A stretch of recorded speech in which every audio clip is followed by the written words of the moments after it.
طارق مسعود کی آواز، طارق مسعود وائس۔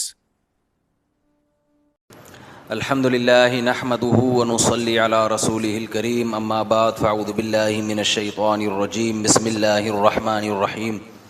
تھوڑے ناغوں کے بعد آج بیان ہو رہا ہے، پبلک پھر شارٹ ہونا شروع ہو جاتی ہے۔ فلا اقسم بما تبصرون وما لا تبصرون انه لقول رسول کریم وما هو بقول شاعر قلیلا ما تؤمنون ولا بقول کاہن قلیلا ما تذکرون، تنزیل من رب العالمین۔ ولو تقول علينا بعض الأقاويل لأخذنا منه باليمين ثم لقطعنا منه الوتين فما منكم من أحد عنه حاجزين وإنه لتذكرة للمتقين وإنا لنعلم أن منكم مكذبين وإنه لحسرة على الكافرين وإنه لحق اليقين فسبح باسم ربك العظيم۔ سورہ الحاقہ کی ان آیات پر بچپن سے درس چل رہا ہے، بہت زیادہ عرصہ ہو گیا، بات کوشش کر رہا ہوں یہ ختم ہو ہی جائے، پھر ہم اگلی سورت شروع کریں گے انشاءاللہ۔ یہاں تک بات چل رہی تھی، قرآن کہتا ہے اگر محمد صلی اللہ علیہ وسلم ہماری طرف کوئی غلط بات منسوب کرتے تو ہم آپ کو پنپنے نہیں دیتے۔ دایاں ہاتھ، بھائی ریکارڈ نہ کریں ٹھیک ہے نا، دایاں ہاتھ پکڑ کے شہرک کو کاٹ ڈالتے۔ وجہ کیا ہے کہ اللہ کی نظر میں سب سے زیادہ ویلیو کس کی ہے؟ اللہ کے قانون کی، اس میں اللہ تبدیلی برداشت نہیں کرتا۔ فما منکم من احد عنہ حاجزین، اور اے لوگو محمد صلی اللہ علیہ وسلم اگر ہماری طرف کوئی غلط بات منسوب کر دیں ہم آپ کی شہرک کو بھی کاٹ ڈالیں گے، اور اس کام سے ہمیں کوئی روک نہیں سکتا، تم رکاوٹ نہیں بن سکتے، کیونکہ تمام طاقتیں کس کے پاس ہیں؟ اللہ کے پاس ہیں۔ وَإِنَّهُ لَتَذْكِرَةٌ لِّلْمُتَّقِينَ، آگے قرآن کہتا ہے کہ یہ کتاب، اس میں جو نصیحتیں ہیں، یہ نصیحت ہے ان لوگوں کے لیے جو متقی ہیں، جو پرہیزگار ہیں۔ یہاں پرہیزگار کا مطلب کیا ہے؟ جو پرہیزگار بننا چاہتے ہیں، جو چاہتے ہیں کہ ہمیں سیدھا راستہ ملے تو ہم نیک بن جائیں گے۔ یہ مضمون قرآن میں بہت جگہ پر ہے کہ قرآن سے ہدایت ان لوگوں کو ملتی ہے جو ہدایت چاہتے ہیں۔ سمجھ میں آ رہی ہے بات کہ نہیں آ رہی؟ دنیا میں دو طرح کے لوگ ہیں، ایک لوگ وہ ہیں جو کہتے ہیں کہ جس اسٹائل میں ہم زندگی گزار رہے ہیں ہم اپنی لائف سے مطمئن ہیں، ہمیں کیا ضرورت ہے، دیکھیں قرآن کیا کہتا ہے، حدیث کیا کہتی ہے، کیا خدائی احکامات ہیں، ہمیں ان بکھیڑوں میں پڑھنے کی بولو ضرورت نہیں ہے۔ اچھی بڑی لائف گزر رہی ہے، کھا رہے ہیں، صبح اٹھتے ہیں، ناشتہ کرتے ہیں، جاتے ہیں آفس، جاب ہے، بزنس ہے، شام کو آتے ہیں، اپنی اچھی بڑی لائف گزر رہی ہے، تو میں کیوں فالو کروں مذہب کو؟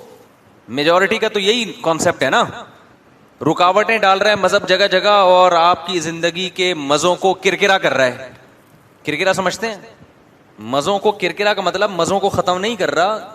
جیسے کباب میں ہڈی جو ہوتی ہے نا، خالی ہڈی آ جائے اتنی بری نہیں لگتی، کباب میں ہڈی آئے گی تو بہت بری لگے گی کہ نہیں لگے گی؟ دیکھو خالی ہڈی ہی ہڈی ہے تو کھاتے ہوئے آدمی کو یہ ہوتا ہے کہ پتا ہے بھائی یہ نہیں چبے گی، دانت سے چوسو اور ہڈی کو پھینک دو۔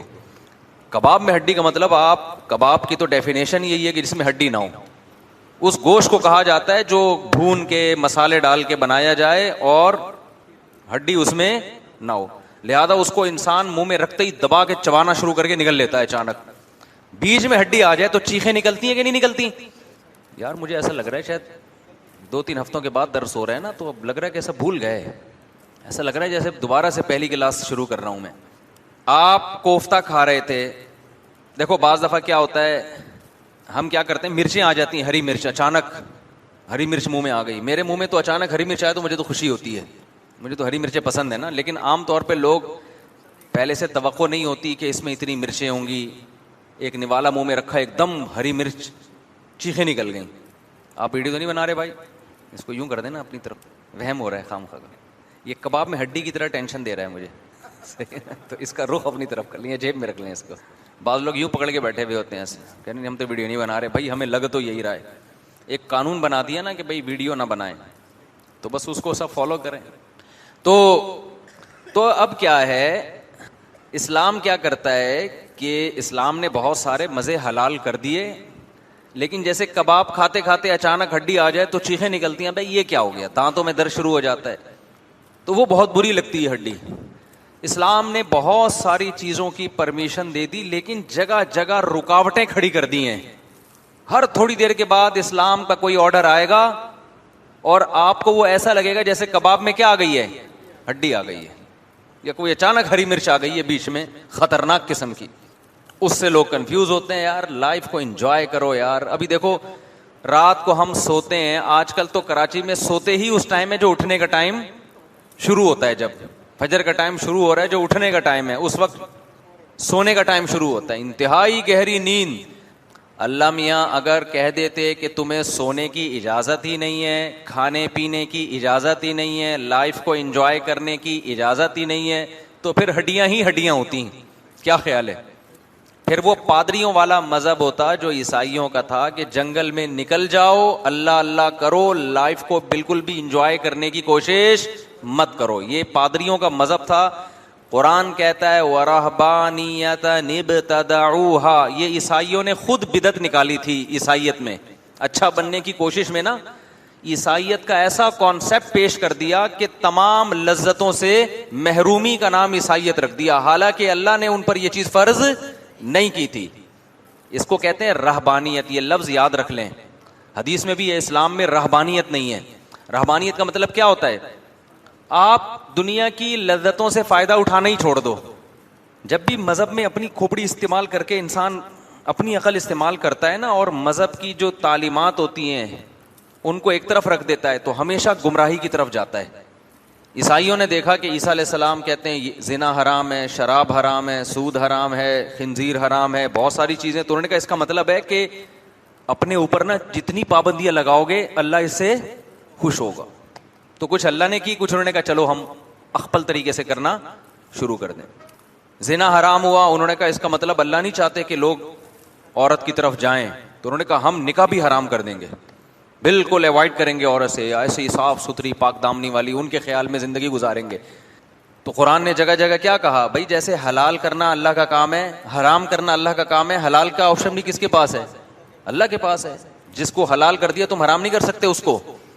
تو لذتوں پہ پابندیاں لگا لگا کے نا عیسائیت نے اب ان کو نیک سمجھا جانے لگا جو حلال لذتوں سے اجتناب کرتے ہیں. کہتے ہیں بہت پہنچے ہوئے بزرگ ہیں, کوفتے نہیں کھاتے. یہ آج بھی ہے یہ تصور. حضرت کی خوراک کتنی سادہ ہے, جب بھی حضرت کے گھر گئے ہیں حضرت مسور کی دال ہی کھاتے ہوئے ہمیں نظر آئے. اس کو سمجھتے ہیں کہ بہت پہنچے ہوئے لوگ ہیں.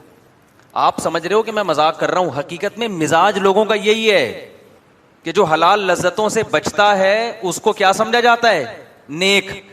تو یہ مزاج غلط ہے. کیا ہو گیا, ریکارڈ نہیں ہو رہا؟ تو یہ کیا, یہ کوئی شریعت کا مزاج ہے کیا؟ شریعت کا تھوڑی مزاج ہے کہ آپ اپنے آپ کو حلال نعمتوں سے بچاؤ. لوگ کہتے ہیں نبی صلی اللہ علیہ وسلم, اور یہ میرا موضوع نہیں ہے, 2 منٹ میں بھی اس کو کہہ کے پھر اپنے اصل موضوع کی طرف چلتا ہوں, کیونکہ یہ چیزیں بیچ میں آ جاتی ہیں نا, تو کانسیپٹ کا کلیئر ہونا ضروری ہے. لوگ کہتے ہیں نبی صلی اللہ علیہ وسلم کی زندگی تو بہت سادہ تھی, جو کی روٹی, 40 دن گھر میں چولہا نہیں جل رہا, پیون زدہ کپڑے گھر میں. اچھا پھر لوگ مولویوں پہ اعتراض کرتے ہیں, یہ مولوی جب نبی کی سیرت بیان کرتے ہیں تو سادگی, اور خود ان کا اپنا لائف اسٹائل دیکھو, بزنس کلاس میں سفر کر رہے ہیں. ابھی میں جب گیا سعودی عرب, سعودی ایئر لائن میں اکیلا مولوی بزنس کلاس میں بیٹھا ہوا تھا, سارے کہاں بیٹھے ہوئے تھے؟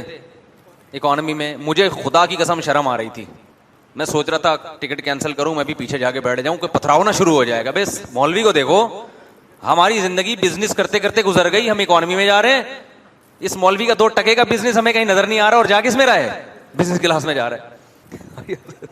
اب وہ مجھے ٹکٹ ہی جس نے بلایا اس نے بزنس کلاس کا ہی دیا تھا, میرا تو قصور نہیں ہے نا بھائی اس میں. جنہوں نے مجھے انوائٹ کیا تھا, کسی کام سے انوائٹ کیا تھا, تو وہ مجھے منع کرنے کے باوجود اس نے ٹکٹ کون سا بھیجا, جانے کا بھی آنے کا بھی. تو اب میں ان کا بھائی مجھے اکانومی میں بھیج دو, مجھے کوئی بزنس کا شوق نہیں, لیکن انہوں نے کہا نہیں بزنس میں بھیجوں گا, ایسی کی تیسی. اب ہم گئے تمیز سے, لڑکایا ہم نے بیگ, سارے بڑے بڑے لوگ اکانومی میں غریبوں کی طرح بیٹھے ہوئے ہیں, بزنس میں نکل کے جا رہے ہیں. تو پھر لوگ یہ جب منظر دیکھتے ہیں کہتے ہیں ادھر سادگی دیکھو ان لوگوں کی, اور اگر اپنے پیسوں سے بھی جاؤں بزنس کلاس میں تو کسی کو تکلیف کیا ہے, ٹھیک ہے نا, اپنے پیسوں سے بھی جا سکتا ہے آدمی. سادگی پہ اگر آنا ہے تو پھر گدھے پہ جاؤ سعودی عرب, جہاز میں جاؤ ہی نہیں. کیونکہ صحابہ کرام جب سعودی عرب جاتے تھے نا مصر اور شام سے, تو گدھے اور گھوڑے پہ بیٹھ کے, اونٹوں پہ بیٹھ کے جاتے تھے. اکانومی کلاس پرانے زمانے کے انسان کو جہاز کی اکانومی بھی دکھا دو، اس کو بھی وہ لگژری ہی سمجھے گا، بولے گا بے تو ویسے بیٹھا ہوا ہے اور حسینائیں تیری خدمت میں لگی ہوئی ہیں، بٹن دباتا ہے فوراً کوئی حسینہ آ کے تجھ سے پوچھتی ہے کہ آپ کو کیا چاہیے، تو اور ہواؤں میں اڑ کے 2 گھنٹے میں پہنچ رہے ہو، تو یہ تو لگژری لائف ہو گئی نا. تو اصل اگر آپ سادگی جس کی آپ لوگوں کو ترغیب دے رہے ہیں، وہ تو پھر کس پہ جاؤ؟ اونٹ پہ جاؤ. آپ کہہ سکتے ہیں آج کل اونٹ پہ جانا ممکن نہیں ہے، یہ غلط ہے. آپ ٹرائی کر کے دیکھیں، لوگ پیدل حج پہ نکلے ہوئے ہیں، یوٹیوب پہ ولاگز بناتے ہیں، تو اونٹ تو پھر بھی پیدل نہیں ہے، اسپیڈ بھی تیز ہوتی ہے اور پہنچا دے گا آپ کو. ویزے کا پرابلم ہوتا ہے، وہ دلوا دیں گے، کچھ کر لیں گے انشاءاللہ. آپ جائیں اونٹ پہ جانے والے بنے. تو لوگ کہتے ہیں ان مولویوں کی تقریریں دیکھو، سادگی سادگی. نبی صلی اللہ علیہ وسلم جس بستر پہ سوتے تھے اس میں نشانات پڑ جایا کرتے تھے، اور یہ سفر کر رہے ہیں، پورا عملہ بیٹھا ہوا تھا پیچھے، اور مولوی کس میں جا رہا ہے؟ بزنس کلاس میں جا کے بیٹھ. تو اب ظاہر ہے لوگوں کو اعتراض ہوگا، یار یہ کیا مذاق ہے یار، ایک طرف سادگی اور خود کہاں بیٹھے ہوئے ہیں، اس میں پھر اسٹائل بھی الگ ہی ہوتا ہے. تو جی ہاں، تو خیر اچھا ایک بات آپ کو بتا دوں، یہ لوگوں کی نظر میں اس کو بہت بڑا سمجھا جاتا ہے. ہم اپنے دل کی کیفیت بتائیں، ہماری نظر میں اس کی 2 ٹکے کی ویلیو نہیں ہے. ٹھیک ہے کہ راحت کی چیز ہے، سکون کی چیز ہے، وہاں ذرا ٹانگیں پھیلا کے آدمی بیٹھ جاتا ہے، سو بھی سکتا ہے، اس سے زیادہ کچھ نہیں ہے. یہ تو جس کے دل میں دنیا کی محبت ہوتی ہے نا، وہ سمجھ رہا ہوتا ہے اس کو بہت ویلیو دے رہا ہوتا ہے. اکانومی والوں کو تو شاید لگ رہا ہو کہ یار یہ دیکھو، لیکن ہمیں اکانومی والوں پہ ترس نہیں آتا، اس لیے کہ یہ یہاں بیٹھ گیا، یہاں بیٹھ گیا، گدھے پہ آ گیا، گھوڑے پہ آ گیا. کیا یہ کوئی جیسے بچے کھلونے پہ نہیں فخر کر رہے ہوتے، بڑے مذاق اڑا رہے ہوتے ہیں نا ان کا. کسی بچے کو آپ اچھا سا کھلونا لا کے دے دیں، وہ دوسرے کو دکھا دکھا کے سڑاتا ہے، میرے پاس یہ والی گاڑی ہے، ریموٹ کنٹرول سے چلتی ہے، اور تو اپنی گاڑی کو خود ہی اپنے ہاتھ سے چلاتا ہے. تو جیسے یہ کھلونوں پہ جو بچہ فخر کرتا ہے تو یہ اس کے بچپنے کی اممیچور ہونے کی دلیل ہے. ایسے ہی جب انسان بڑا ہو جاتا ہے تو کھلونوں کا سائز بھی کیا ہو جاتا ہے؟ بڑا ہو جاتا ہے. اس پہ فخر کرنا تو یہ بھی انسان کے بچے ہونے کی دلیل ہے. جن کا مینٹل لیول تھوڑا اوپر ہوتا ہے نا، ان کو ان چیزوں سے کوئی فرق نہیں پڑتا. ایک واقعہ سنا کے آگے چلتا ہوں. ہمارے حضرت مفتی رشید احمد صاحب رحمہ اللہ تعالی فرماتے ہیں کہ میں اپنے استاذ حضرت مفتی محمد شفیع صاحب رحمہ اللہ، جو حضرت مفتی تقی عثمانی صاحب کے استاذ ہیں، کہتے ہیں ان کے ساتھ جب کسی بڑے گھر میں جاتا تھا نا، بہت کروڑ پتی مالدار کے گھر میں، تو میری طبیعت پہ ایک بوجھ ہوتا تھا کہ کیا دنیا کی عیاشی ہے اور اتنا فانوس اور یہ کیا ہے یار. کہتے ہیں میری طبیعت پہ کیا ہوتا تھا؟ ایک بوجھ. کہتے ہیں لیکن مجھے یہ احساس تھا کہ یہ بوجھ ہونا اس کی علامت ہے کہ مجھ میں ابھی کمال پیدا نہیں ہوا ہے، میں دنیا کو لفٹ کرا رہا ہوں. تبھی ان چیزوں سے طبیعت پریشان ہوتی ہے. جب دنیا کی محبت بالکل نکل جائے گی تو یہ بوجھ کیا ہو جائے گا؟ ختم. اس لیے کہ پھر اس کی ویلیو نہیں رہے گی. تو کسی کے پاس جھونپڑی ہے، کسی کے پاس بنگلہ ہے، کوئی زیادہ اس میں فرق بولو، بنگلے اور جھونپڑی کی ویلیو کیا ہو جائے گی؟ برابر ہو جائے گی. آپ کہہ سکتے ہیں بنگلے اور جھونپڑی کی ویلیو برابر ہے، تو کوئی اگر بنگلے میں رہتا ہے تو بیچ کے جھونپڑی خرید لے. وہ تو سہولت تو بہرحال بنگلے میں ہے نا، زیادہ سہولت کس میں ہے؟ بنگلے میں زیادہ ہے. بات یہ ہے کہ یہ چیز کیا قابل فخر ہے؟ اتنی ویلیو ہے جتنی آپ اس کو دے رہے ہیں. ویلیو تو ہے، تبھی تو لوگ اس کے پیچھے مرتے ہیں. اتنی ویلیو نہیں ہے جتنی دی جا رہی ہے کہ اس پہ رالیں ٹپکانا شروع کر دیں، اس پہ آپ ڈپریشن میں جانا شروع کر دیں. بحریہ ٹاؤن میں پلاٹ مل جائے بہت اچھا ہے، نہیں ملے تو ٹینشن لینے کا نہیں ہے. اتنا اچھا نہیں ہے کہ جتنی ٹینشن لی جا رہی ہے، یہ سمجھانا مقصد ہے. تو خیر ہم آگے چلتے ہیں. تو نبی صلی اللہ علیہ وسلم کی جو حیات تھی نا، جو سادگی آپ کی زندگی میں، جو آپ کی زندگی میں غربت تھی، اس کو بار بار ایکسپلین کرتا ہوں میں، خوب سمجھ لیں. وہ غربت کسی مصلحت کی وجہ سے نبی نے اختیار کی ہوئی تھی، وہ مقصود شریعت نہیں ہے. شریعت چاہتی یہ نہیں ہے کہ سارے اس اسٹائل کی زندگی گزاریں. اس میں بہت ساری حکمتیں تھیں. ایک بڑی حکمت یہ تھی کہ نبی آخری نبی ہیں، تو اللہ تعالیٰ آپ صلی اللہ علیہ وسلم پہ تمام قسم کے وہ الزامات یا وہ شبہات جو آپ کی نبوت میں ذرہ برابر بھی شک پیدا کرنے کا ذریعہ بن سکتے ہیں، وہ تمام الزامات اللہ اپنے پیغمبر سے دور کرنا چاہتے تھے. کیونکہ جو شخص بھی جھوٹ بولتا ہے اس کے پیچھے 2 مفاد ہوتے ہیں، یا تو جسمانی خواہش ہوتی ہے یا دولت کی لالچ ہوتی ہے. تو ہمارے نبی کے پاس دولت آئی، صبح کو ساری صدقہ کر دی، شام کو کھانے کی روٹی نہیں ہے. کوئی غیر مسلم یہ آج بھی اعتراض نہیں کر سکتا کہ معاذ اللہ نقل کفر، پیغمبر نے معاذ اللہ جھوٹی نبوت کا دعویٰ کیا اور مقصد اس کا کیا تھا؟ پیسہ اور معاذ اللہ عیاشی, تو وہ تو تھی نہیں آپ کے. یہ تو غیر مسلم بھی لکھتے ہیں کہ آپ صلی اللہ علیہ وسلم نے غربت میں وقت گزارا ہے. تمام مورخین کا اتفاق ہے اس پر. تو یہ الزام نہ, کیونکہ آپ آخری نبی ہے نا, آپ کوئی اور آپشن تھوڑی ہے کسی کے پاس. دوسرا ہوتا ہے انسان خواہشات کا غلام ہوتا ہے, خواہشات کے پیچھے بھاگتا ہے. جیسے آپ دیکھا ہوگا یہ بڑے بڑے لوگ جو ہیں جو شہوت پرست ہوتے ہیں, ان کے اسکینڈل بنتے رہتے ہیں لڑکیوں کے ساتھ, اس کے ساتھ بھاگ گئے, اس کے ساتھ جو مختلف ہوتا ہے نا, کہ بعض دفعہ پیسے کی لالچ نہیں ہوتی, شہوت کا بھوت دماغ پہ سوار ہوتا ہے. روحانی عاملوں کے ایسے بہت سارے کیس ہوتے ہیں. تو اللہ نے ہمارے نبی پر یہ الزام بھی کیا کر دیا, ختم. اس لیے کہ آپ نے پہلی شادی کی 25 سال کی عمر میں. جب انسان کی زبردست خواہشات اور امنگیں ہوتی ہیں, تو 25 سال میں آپ نے شادی کی 40 سالہ بیوہ سے, اور وہ بیوہ جو 2 دفعہ بیوہ ہو چکی تھی. تو یہ نکاح کا طرز عمل بتا رہا ہے کہ آپ کی طبیعت میں خواہشات نفسانیہ کا غلبہ بولو نہیں تھا. پھر 50 سال کی عمر میں جا کے آپ نے کثرت سے نکاح کیے ہیں, 50 سال کی عمر میں, جبکہ اس عمر میں انسان کے جذبات ویسے نہیں رہتے جیسے ابتدائی عمر میں ہوتے ہیں, اور ان میں بھی صرف ایک کنواری, باقی ساری بیوہ اور طلاق یافتہ. حالانکہ عرب میں زیادہ بیویاں رکھنا عیب نہیں تھا بلکہ کمال تھا. اس کلچر میں آپ ویسے بھی 10 رکھ لیتے, کنواری رکھ لیتے, اور آپ کو آفریں بھی تھیں. تو جو نبی صلی اللہ علیہ وسلم کا نکاح کا بھی طرز عمل ہے نا, کوئی تھوڑی سی عقل رکھے گا تو وہ فیصلہ کرے گا کہ یہ خواہشات نفسانیہ کا اس میں کوئی دخل ہے ہی نہیں. اب سوال پیدا ہوتا ہے کہ اللہ اگر نبی کو یہ حکم دیتا کہ آپ نکاح کریں ہی نہیں, تو اور بات کلیئر ہو جاتی ہے نا, دودھ کے دودھ پانی کا پانی, کہ بھئی آپ تو خواہشات کا آپ میں غلبہ ہے ہی نہیں, بالکل ایک بھی نہیں کیا آپ نے. وہ پھر دوسری حکمت کے خلاف ہو جاتا ہے. اس لیے کہ اسلام نکاح کو کیا چاہتا ہے, پروموٹ کرنا. تو اس میں بھی تو پیغمبر کو نمونہ بنانا تھا نا, تاکہ لوگ پیغمبر کی اقتدا کریں. اگر آپ کرتے ہی نہیں تو پھر لوگ کہتے ہیں پیغمبر نے نہیں کیا, تو وہی پادری پن آ جاتا, پادریوں والا حساب جو عیسائیت میں ہوا کہ کوئی شادی بیاہ نہیں, نکلو جنگلوں میں اللہ اللہ کرو بیٹھ گئے. تو اسلام چاہتا تھا لوگ نکاح کریں, تبھی ہم نے بھی کر لیا الحمدللہ. اب لوگ کہہ رہے ہیں کہ اسلام چاہ رہا ہے, ہم لیکن پڑوسی نہیں چاہ رہے, فلاں نہیں چاہ رہا, فلاں نہیں چاہ رہا. تو باتیں کرتے رہتے ہیں لوگ بیٹھ کے پھر ہمارے بارے میں. ویسے سامنے تو بڑے اچھے ملتے ہیں, نجی محفلوں میں باتیں کر رہے ہوتے ہیں. بس مولوی کو دیکھو سالا, اس طرح کی نجی سامنے تھوڑی کرتے ہیں. سامنے تو ماشاء اللہ سب بہت خوشی ہوئی, ویسے بیٹھ کے نا بہت باتیں الٹی کر رہے ہوتے ہیں. تو خیر میں یہ عرض کر رہا تھا کہ ہمارے نبی صلی اللہ علیہ وسلم کا جو غربت والا انداز تھا, اس میں کیا تھی, ایک بہت بڑی حکمت تھی. تبھی حدیث میں آتا ہے اللہ نے میرے دل میں رغبت ہی نہیں رکھی ہے دولت کی, پیسے کی. تو اگر یہ شریعت کا حکم ہوتا, جیسے نماز نبی نے پڑھی, صحابہ کو بھی نماز کا حکم, منہ سے کمپلیٹ کر لیا کہ نا جملہ, صحابہ کو بھی نماز کا حکم دیا.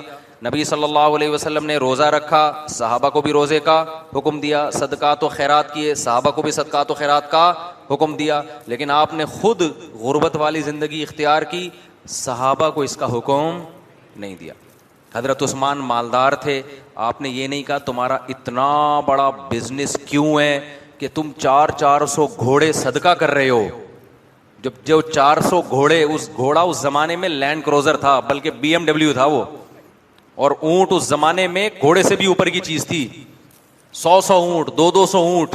جو 200 اونٹ کا مطلب پتہ ہے کیا ہے, ایک تاجر ڈونیشن کر رہا ہے 200 لینڈ کروزر, سمجھ لو اس کے ایسٹس کتنے ہوں گے.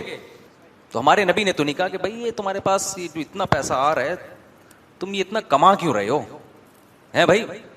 حضرت عثمان مدینہ سے تھوڑی اتنا کما سکتے تھے. آپ کی تجارت دوسرے کنٹریز, امپورٹ ایکسپورٹ کا کام تھا آپ کا. وہ بڑے بڑے تاجر لوکل بزنس میں اتنا نہیں کماتے, پہلے بھی نہیں کماتے تھے, آج بھی نہیں کماتے. جن کی امپورٹ ایکسپورٹ کا کام ہوتا ہے وہ بڑے بڑے تاجر ہوتے ہیں. ایسے ایسے تاجروں سے میں ملتا ہوں نا, آپ کی سوچ, پہلے ہم سمجھتے تھے مالدار اس کو بولتے ہیں جس کی 6 لاکھ روپے 7 لاکھ روپے تنخواہ ہو. ابھی جب ہماری ٹریولنگ ہوئی, لوگوں سے تعلقات ہوئے, ہم غریبوں سے بھی ملتے ہیں, مالداروں سے بھی ملتے ہیں. ایسے ایسے غریب نظر آتے ہیں کہ آدمی کہتا ہے یار یہ بیچارہ گزارا زندہ کیسے ہے, اور ایسے ایسے مالدار ملتے ہیں کہ آدمی کہتا ہے بھائی یہ 8-10 لاکھ ان کے لیے بزنس کلاس کچھ ہے ہی نہیں. صحیح ہے نا, یہ جہاز میں یہ جہاز بھیج دیں گے وہ صاحب, میں آپ کے لیے الگ سے ایک جہاز بھیج رہا ہوں, آپ پائلٹ کے ساتھ بیٹھ کے آ جائیں اس میں. لیکن چونکہ آپ ہر طبقے سے ملتے نہیں ہیں نا, تو ایک درمیانی آدمی پھر جب دیکھتا ہے نا کہ یار یہ اتنا پاورفل ولیمہ اس سیٹھ نے کیا ہے, یہ تو اسراف ہے, تو وہ اسراف آپ کو لگ رہا ہوتا ہے, اس کی نظر میں وہ ولیمہ غریبوں والا ہوتا ہے. وہ منہ چھپاتا پھر رہا ہوتا ہے دوستوں سے, کیونکہ اس کی آمدن اتنی زیادہ ہوتی ہے کہ اس کو وہ مسلم بکرا کھلانا ایسے لگ رہا ہوتا ہے جیسے لوگوں کو مسور کی دال کا سیرپ پلا رہا ہے, وہ دال بھی نہیں کھلا رہا. تو اس لیے جو ہے نا, ہر ایک کو ایک لاٹھی سے مت ہانکا کریں. اللہ نے لوگوں کو, بعض لوگوں کو بہت وسائل دیے, ان کے لیے یہ اتنا لاکھوں کروڑوں روپے نکاح پہ خرچ کر دینا یہ ان کا اسراف نہیں ہے. اسراف ہر ایک کا دوسرے سے کیا ہوتا ہے, یہ جو قرآن نے کہا ہے نا اسراف مت کرو, تو اسراف کی ڈیفینیشن ہر شخص کی دوسرے سے کیا ہے, مختلف ہے. ایک 50,000 والے کا اسراف الگ ہے, ایک 50 کروڑ والے کا اسراف کیا ہے, الگ ہے. کنجوسی بھی ہر ایک کی ڈیفینیشن مختلف ہے.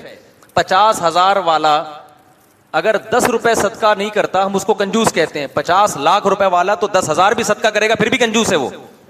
اسراف کی ڈیفینیشن یہ ہے کہ آپ اپنی چادر سے زیادہ پاؤں پھیلانا شروع کر دیں. اور تبذیر اسے کہتے ہیں کہ ایسی جگہ خرچ کریں جو خرچ کرنے کی ہے نہیں, ضائع کرنا شروع کر دیں آپ. تو اسلام میں ضائع کرنا بھی حرام ہے. مثال کے طور پر کروڑ پتی آدمی نے ولیمہ کر لیا اپنا, اور اتنا کھانا مختلف قسم کا بنوایا اور اتنا مہنگا کھانا, مہنگا ہوٹل, یہ اسراف نہیں ہے. لیکن وہ بلائے 4 آدمی ہیں, باقی سارا کھانا ڈسٹ بن میں جا رہا ہے, یہ کیا ہے, یہ تبذیر ہے, یہ حرام ہے. اس کو ٹھکانے لگانے کا انتظام ہو. میں ایک دفعہ وہاں وہ طارق روڈ کی نہاری ہے نا, طارق روڈ نہاری ہے, وہاں بیٹھا ہوا تھا. ہم نہاری کے خلاف بیان کرتے ہیں, کھاتے پھر بھی ہیں, تو ان بیانات کو زیادہ کھانے پینے پہ جو میری احتیاطی تدابیر ہوتی ہیں زیادہ لفٹ نہیں کرایا کرو ان کو, کیونکہ ہم خود پھوڑ رہے ہوتے ہیں باڑ میں بیٹھ گئے. میں بعض دفعہ ابھی میں نے بتایا نا رمضان میں اعتکاف والے بیٹھے ہوئے تھے, ان کو سمجھا رہا تھا کم کھاؤ اور بریانی نہیں کھایا کرو, صحت کے کچھ ٹپس بتا رہا تھا ان کو. بھائی لو کارب ڈائٹ لو, وہ ڈائٹ جس میں کارب کیا ہے کم ہے, وزن نہیں ہوگا وغیرہ وغیرہ. اتنے میں وہ کسی نے دعوت کی ہوئی تھی, بریانی آ گئی, ایسی ڈھکن ہٹا ہے جو اس کی تو خوشبو آئی ہے. بریانی کے جو ڈھکن ہٹنے کے میں کہتا ہوں الگ پیسے ہونے چاہیے. حقیقت دیگ کی بریانی جو ہے نا رواج ہو اس میں, اور بڑی تمیز سے بنی ہوئی, اور ڈھکن ہمارے سامنے کھلے اس کا, اس کے میں الگ پیسے دوں گا. اس کو جو کھلتا ہے پھر جو ڈھنگ کی آواز آتی ہے اور جو ایک دم سے اس میں سے خوشبو نکلتی ہے, آدھی قیمت تو وصول ہو گئی اس کی. تو وہ ڈھکن ہٹا اور جب آئی ہے تو پھوڑ پھاڑ دیا سب نے, تباہی مچا دی نا سب نے بیٹھ کے. اعتکاف والے تو ویسے ہی آپ کو پتہ ہے ندیدے ہوتے ہیں, اور کوئی کام ان کا ہوتا نہیں ہے, نہ گھر کے نہ دکان کے, تو سوائے پیٹ بھرنے کے کوئی فکر ہی نہیں ہوتی. تو میرے ساتھ ایک بندہ بیٹھا ہوا تھا, اس نے کہا مفتی صاحب ابھی تو آپ نے اتنی زبردست تقریر کی تھی. میں نے کہا بھائی وہ کھانے کے بعد کی تقریر ہے, جب کھانا سامنے آ جائے تو یہ وہ والی کے لیے پھر الگ تقریر ہے ہماری, اس کے لیے کیا ہے الگ قسم کی تقریر ہے. تو میڈیکل سائنس کی جو چیزیں ہوتی ہیں نا ان کو لفٹ کراؤ, میں یہ نہیں کہہ رہا, لیکن اعتدال سے لفٹ کرایا کرو ان کو. ساری لذتیں ڈاکٹر بعض دفعہ چھڑوا دیتے ہیں آپ سے. تو یہ اچھا کام نہیں کہ ہم نے جو اتنا پھوڑ پھاڑ دیا, اس کے سائڈ افیکٹ بعد میں جا کے ظاہر ہوتے ہیں.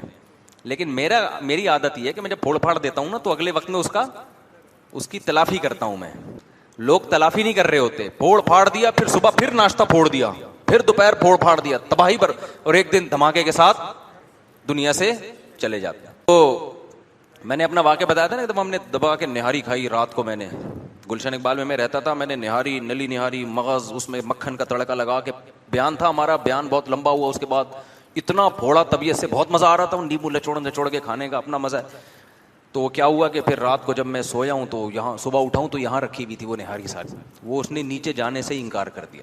تو اب ہم نے کیا کیا, ہم نے کہا اب ہم ناشتہ نہیں کریں گے, اب ہم جاگنگ کریں گے. تو میں نے اتنی جاگنگ کی, وہ ٹریک بنا ہوا ہے نا بلسوانی روڈ پہ, اس وقت میں زیادہ مشہور نہیں تھا تو کھلے عام جاگنگ کر سکتا تھا. جاگنگ کر کے اس کے باپ کو بھی بٹھایا ہم نے کہا تہ بیٹھے گی, یہ نیچے جائے گی.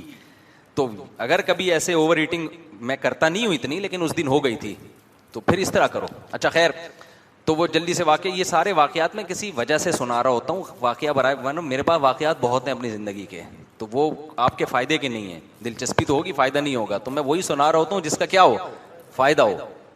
تو ہم بیٹھے ہوئے تھے, تو وہ گرم روٹی لے کر آ رہا ہے. اب میں گرم روٹی کھا رہا ہوں تو اتنے میں وہ آدھی بچتی ہے, ٹھنڈی ہو گئی, وہ ہٹا کے دوسری گرم لا کے اکرام کر رہا تھا.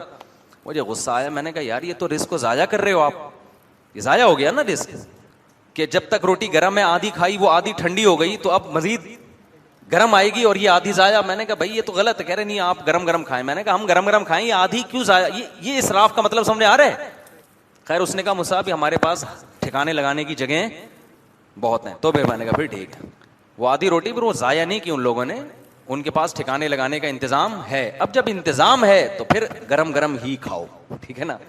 کیوں بھائی, اللہ کی طرف سے لذتیں ہیں, نعمتیں ہیں. قل من حرم زینت اللہ التی اخرج لعبادہ, اللہ کہتے ہیں کون ہے جس نے اللہ کی نعمتوں کو حرام کر دیا جو اللہ نے اپنے بندوں کے لیے پیدا کی ہیں. یہ جو تندور کا نان ہوتا ہے, گرم میں اور ٹھنڈے میں زمین اور آسمان کا فرق ہوتا ہے اس میں. تو انہوں نے انتظام کیا ہوا ہے, وہ انتظام یہی ہوگا کہ بعد میں غربا مساکین کو بانٹ دیتے ہوں گے وہ. تو نبی صلی اللہ علیہ وسلم کی مسکنت اور غربت کی وجہ سمجھ میں آ گئی.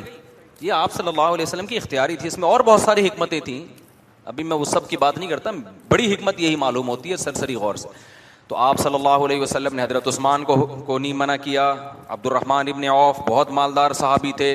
حضرت ابو بکر جو نبی کے سب سے چہیتے, سب سے قریبی, وہ بڑے مالدار تھے. حضرت ابو بکر نے غلام جو تھے حضرت بلال, ان کو خرید کے آزاد کر دیا. ٹھیک ٹھاک پیسہ تھا تو غلام خریدا نا. غلام لاکھوں میں نہیں ہوتا تھا, کروڑوں میں ہوتا تھا.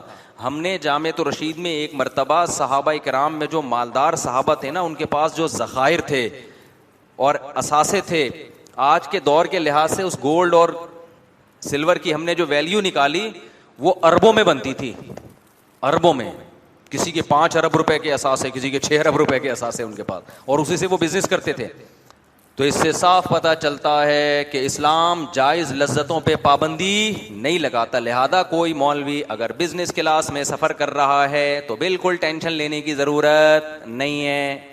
حسد کی آگ میں جلو گے, اس سے کولیسٹرول کم نہیں ہوتا, اس سے کولیسٹرول بڑھتا ہے. تو جانے دو, دعا کرو اللہ کرے اور اللہ ترقی دے دے, تو اس میں کوئی ٹینشن والی بات نہیں. تو لوگ ٹینشن لے نہیں رہے ہوتے, لیکن کچھ جو مخالفت ہوتے ہیں نا مولاناؤں کے, وہ ٹینشن لے رہے ہوتے ہیں کہ دیکھو یہ بزنس کلاس میں سفر کرتے ہیں, دیکھو یہ پیرس میں گھوم رہے ہیں, دیکھو یہ 4 شادیاں کر رہے ہیں وغیرہ وغیرہ. تو جب اللہ آپ کو پیسہ دے تو پھر آپ بزنس کلاس میں سفر نہ کیجیے گا, بلکہ آپ جہاز کی دم پہ لٹک کے سفر کرنا آپ, ٹھیک ہے نا. پہنچتا دم بھی وہیں پہنچتی ہے جہاں اندر بیٹھے ہوئے لوگ پہنچتے ہیں. تو یہ دماغ سے یہ نکالو اپنے.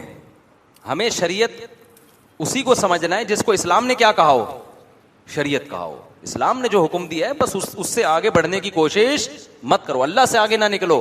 یہ جو قرآن میں آتا ہے یا ایھا الذین آمنوا لا تقدموا بین یدی اللہ ورسولہ, سورہ حجرات, اے ایمان والو اللہ اور اس کے رسول سے آگے بڑھنے کی کوشش مت کرو. کیا مطلب؟ جتنی پابندیاں اللہ رسول نے لگائی ہیں اس لمٹ کو کراس کرنے کی کوشش مت کرو کہ نہیں جی اللہ اس کے رسول نے معاذ اللہ غلطی کر دی, اب مجھ سے پوچھیں آپ. ہمارے حضرت ایک جگہ گئے, وہ پیر صاحب تھے, تو کسی نے دعوت کی تھی, تو پیر صاحب کے سامنے نا مختلف قسم کی ڈشیں رکھ دی, مرغی بھی ہے, بیف بھی ہے, بریانی بھی ہے. پیر صاحب نے کہا توبہ توبہ, استغفر اللہ استغفر اللہ, نبی کی زندگی اتنی سادہ, یہاں مرغے کھائے جا رہے ہیں. تو حضرت تو مفتی تھے, حضرت نے فرمایا یہ آپ کے لیے نہیں, یہ میرے لیے. حضرت تو ہمارے لحاظ مروت بہت کم کرتے تھے, تبھی لوگ ان سے دور بھی رہتے تھے, وہ اور بہت خطرناک حضرت تھے وہ, تبھی ان کا حلقہ بھی بہت تھوڑا سا تھا. ہم جیسے لوگ ٹک گئے, ورنہ بہت سے لوگ آتے تھے بیان سن کے بھاگ جاتے تھے. ہم نے ایک دفعہ حضرت کو پرچہ لکھ کے دیا, حضرت آپ کا بیان اتنا سخت ہوتا ہے کہ لوگ بھاگ جاتے ہیں, تو آپ تھوڑا ہلکا ہاتھ رکھیں. حضرت نے فرمایا بھاگ کے کوئی مرتد تو نہیں ہو جاتا نا, کسی اور مولوی کے پاس چلا جائے گا. تو ہم نے کہا حضرت نبی صلی اللہ علیہ وسلم تو بڑے نرم طبیعت کے تھے, وہاں تو لوگ آتے تھے, سب کے لیے دروازہ کھلا تھا, آپ کا بیان ہر آدمی ہضم نہیں کر سکتا. تو حضرت نے جواب دیا کہ نبی آخری نبی تھے, آپ کی محفل سے اگر کوئی چلا جاتا تو اس کے پاس کوئی دوسرا آپشن نہیں تھا, اس لیے آپ کو تو اللہ نے جامع شخصیت بنایا تھا. کہا ہم آخری بھی نہیں ہیں اور اکیلے بھی نہیں ہیں, دنیا علماء سے بھری ہوئی ہے. یہ جو مولوی سمجھتا ہے نا بس میں ہی ہوں باقی سارے غلط ہیں, تو اس کا مطلب وہ خود غلط ہے. فرمایا ہم ایک مولانا ہے جو ہمارے مزاج سے آئے گا تو ٹھیک ہے, نہیں آئے تو بہت سارے لوگ ہیں وہاں چلا جائے. ان دنوں میں مجھے یاد ہے کوئی بہت بڑے سیٹھ صاحب آ گئے, حضرت مفتی تقی عثمانی صاحب کا بیان سنتے تھے, وہ داڑھی نہیں تھی ان کی. ہمارے حضرت کا بیان سننے, حضرت نے جو اسٹائل تھا نا حضرت کا, اس اسٹائل میں بیان کیا. ان کو اپنی بےزتی محسوس ہو گئی نا ٹھیک ٹھاک طریقے سے کہ یار یہ کیا ہو گیا. مجھے ملے وہ کہنا یار میں حضرت مفتی تقی صاحب کا بیان سنتا ہوں, اتنا پیارا پھول جھڑتے ہیں ان کے بیان سے, اتنے اچھے اخلاق, اور یہ بھی حضرت کے مفتی تقی صاحب کے استاذ ہی ہیں, استاذ سمجھ کے آیا تھا. انہوں نے تو میری اچھی خاصی طبیعت کیا کر دی ہے, دھو دی ہے. پھر کہنے لگا یار ہم جیسوں کے لیے وہی ٹھیک ہیں, ہم جیسوں کے لیے. میں نے کہا چلو شکر ہے, ایسا تو نہیں ہوا نا کہ سب سے ہی بدک گیا. تو اس نے دونوں مولانا سنے ہوئے تھے, دونوں بزرگوں کو سنا ہوا تھا. تو بھائی جو آپ کو زیادہ اچھا لگ رہا ہے آپ کیا کریں. تو حضرت کا نظریہ اور صحیح ہو گیا. حضرت فرمایا کوئی ہم کو یہ اکیلے تو نہیں ہے نا, یہاں سے نہیں تو جہاں سے اچھا لگ رہا ہے وہاں جا کے سن لو بھائی. لیکن ہمارے حضرت کا ایک مزاج تھا, کیا تھا وہ, to the point, straightforward, اور کوئی لچک اس میں نہیں, مروت زیادہ نہیں تھی حضرت میں. تو وہاں ایسا ہی ہوا کہ اچھا استغنا اتنا زیادہ تھا نا کہ کوئی چندہ بندے کے معاملات بھی نہیں تھے, بہت زیادہ اس میں طبیعت میں استغنا تھا. بلکہ کوئی چندہ دینے آتا تھا نا تو وہ پہلے لائن میں لگتا تھا, اور اس کے ساتھ جو سلوک ہوتا تھا نا وہ دوبارہ آ جائے تو سمجھ لو کہ بہت ہی مخلص ہے وہ. تو خیر اب ہوا یہ کہ کیا واقعہ بتا رہا تھا یار میں, نہیں ایک دماغ میں بڑا ٹیکنیکل قسم کا واقعہ آیا تھا. سیٹ صاحب تو آئے تھے ہیں, ہاں وہ پیر صاحب والا واقعہ بتا رہا تھا, پیر صاحب والا واقعہ. تو وہ مرغے شرغے اور بریانیاں شریانیاں, پیر صاحب نے کہا توبہ خام خا کی شوبازیاں یار. بھائی اگر تم نبی والی سادگی چاہتے ہو تو پھر پہلے ہی مرید کو بولو میرے لیے جو کی روٹی پکانا, پانی کے ساتھ کھلا دینا مجھے. اگر پوری سادگی کو فالو کرنا ہے تو چند کھجوریں رکھوا لو نا پھر. تو یہ ہوتا ہے خام خامے نا بھرم بازیاں کہ دیکھو ایکچولی, تاکہ وہ مرید سمجھتے ہیں کہ حضرت اتنے پہنچے ہوئے ہیں, اتنی دنیا سے ان کی بے رغبتی اور اللہ میں ایسے گم ہے کہ ان کو مرغے دیکھ کر گھن آنا شروع ہو گئی ہے کہ صحابہ کرام کو تو جو کی روٹی نہیں ملتی تھی اور ہم یہاں بیٹھ کے کیا کر رہے ہیں, مرغے کھا رہے ہیں. توبہ. اچھا کچھ پیر ایسے ہوتے ہیں, کچھ بالکل اس کے الٹ بھی ہوتے ہیں. ایک پیر صاحب کے پاس ایک مرید گیا, پیر صاحب مرید کے پاس گئے تو مرید نے ان سے کہا کہ حضور آپ کے لیے میں دال شریف پکاؤں یا کدو شریف, دال شریف پکاؤں یا کدو شریف. انہوں نے کہا کوئی بغیرت سے مرغا پکا کے لے آتا ہوں. شریف کی مجھے شرافت زیادہ, دال شریف اور کدو جو شریف ہو اس سے وہ بغیرت مرغا کیا ہے. اچھا تو بغیرت سے مرغا پکا, اس طرح کے بھی پیر ہوتے ہیں. تو وہ پیر کہنے لگے یہ میں نہیں, حضرت نے فوراً ٹوک دیا. حضرت نے فرمایا کہ یہ آپ کے لیے نہیں ہے, یہ میرے لیے. وہ پیر صاحب منہ دیکھ رہے ہیں یار یہ کیا ہو گیا. تو حضرت چاہتے تھے ان کو تو نا تھوڑا سا یہ بھرم بازیاں چھوڑ دو, شکر ادا کرو جو میزبان نے دعوت کی ہے, بھائی آپ کا بہت شکریہ. زیادہ سے زیادہ جو نصیحت بنتی ہے میزبان سے یہ بول دو بھائی ہم مہمان چاہ رہے ہیں, پکوا آپ نے اتنا لیا تو یہ ضائع نہیں ہونا چاہیے. یہ بعض میں غریبوں میں بانٹ دینا, کچھ ٹھکانے لگا دینا, اس کو ضائع بہت ہوتا ہے, یہ غلط ہے. اللہ کو ضائع کرنے والے لوگ پسند نہیں ہیں, شیطان کے بھائی ہیں. شادیوں میں دیکھو نا کتنا برباد ہوتا ہے, سب سارا ضائع ہو رہا ہوتا ہے.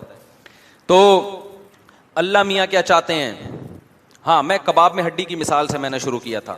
تو اسلام نے اگر پابندیاں لگا دی ہوتی نا کہ کوئی لذت دنیا کی حاصل کرنی نہیں ہے تو اسلام میں ہڈیاں ہی ہڈیاں ہوتی, کباب نہیں ہوتا.